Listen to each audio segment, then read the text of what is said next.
I've spoken to hundreds of professional footballers, and this skill is the most important and potentially even the most underrated skill that you need to be focusing on. But before we get started, for those of you who don't know me, my name is Alan Derrett. I'm a full-time football agent and the co-founder of Australia's largest player agency, Elite Football. We work with over 25 professional clubs in Europe, and we've helped hundreds of amateur players get trials with those clubs. What I'm going to talk about in this video is basically focus, and it comes down to what you're focusing on. And I don't mean that you need to be focused in on the game when you're in trainings or making sure you're living in the moment and not taking life for granted. It's not that type of focus. What I mean, it's more about not focusing on the things that you shouldn't be focusing on and focusing in on the things that you should be focusing in on, right? So the underrated skill is more about controlling your thoughts into focusing in on the right things, right? So it's a bit hard to explain. So for example, the thing that I think differentiates, obviously there's many things, but one of the things for this video's purpose that differentiates amateur players to professional players is their ability to focus on the right things, right? And to let go of things that they shouldn't be focusing on. In a game, this could come up as, let's say you are playing football and you make a bad pass in a football game, and that bad pass leads to a counter attack and the opposition scores a goal from it. The amateur player is going to beat themselves up in their head for the next 15, 20, 25 minutes of the game, maybe the whole rest of that game because of that mistake. The professional player is going to forget about it the instant that they make it, right? They're going to force themselves to only focus on what's in front of them and the job that they have left to do, right? Because they understand that focusing energy on what happened or something that takes away from their goal doesn't help them, right? And you see this in other sports, right? For example, have you ever seen skiers or snowboarders sliding down the mountain, right? And there's all these different trees down this mountain, and they just cruising and weaving past the trees and just going down the mountain, right? It looks effortless, right? They make it look effortless. And if you ask those skiers, they'll tell you it's because they're focusing in on the path. They're not focusing about avoiding trees, right? Because the minute that they start to think about, oh, there's a tree there, I have to avoid it, they're going to hit the tree because they're only thinking about the tree, right? But instead of thinking about the tree, they think about the path. They're only thinking about the path in front of them. This happens not just in sport, it happens in, I think, our daily life as well. I've had a friend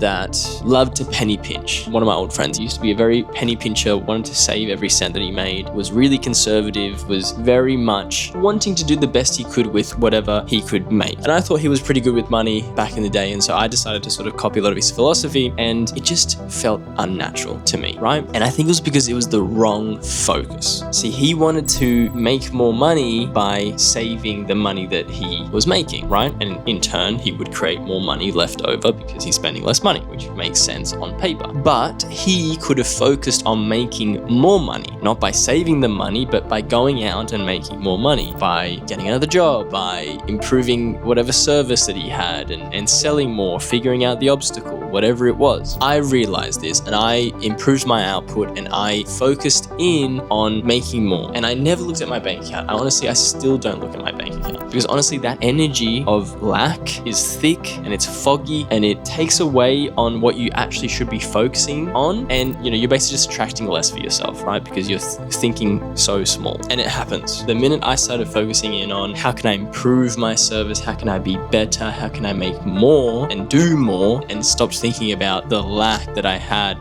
to try and save or, not spend money here, not spend money there. That was the moment that I made way more money in my career. I started to make way more money. And that friend, and others that have that philosophy, they're still exactly where they were or even worse, right? And just like the skiers, right? They're focusing in on the path. They're not focusing in on the obstacle, which is the tree. And the football players not focusing in on the mistake. They're focusing in on what they have to do. I think the most underrated skill across the board in life, not just in football, is where you're allowing your thoughts to take. And when you're focused in on the right thing, that's all you see, right? You're focusing in on the goal. And I think a lot of people get distracted by the mistakes in a football game. They get distracted by their parents telling them something that they didn't want to hear, or their girlfriend breaking up with them and that gives them 6 months of heartache, or whatever it is, and you allow yourself to lose focus. Whatever the goal is, whether it's in football, in life, whatever. I tried to give you a few examples to sort of paint a picture future. Make sure that whatever you're trying to achieve, you are focusing in on the positive outcome of that goal constantly, regardless of the hurdles that come your way, and you're leaving any sort of lack or negative outcome that might come to the side, right? It is a skill to shut down this voice and only focus on the other voice. And I think it's probably one of the most underrated things that many people don't really talk about, but big professional athletes really have. They're not getting on that pitch with hundreds of thousands of people watching them on the stadium and not be 100% calm and in control of their emotions when they make a mistake in order to be able to continue to perform every single week, right? And if you're getting nervous on the weekend or,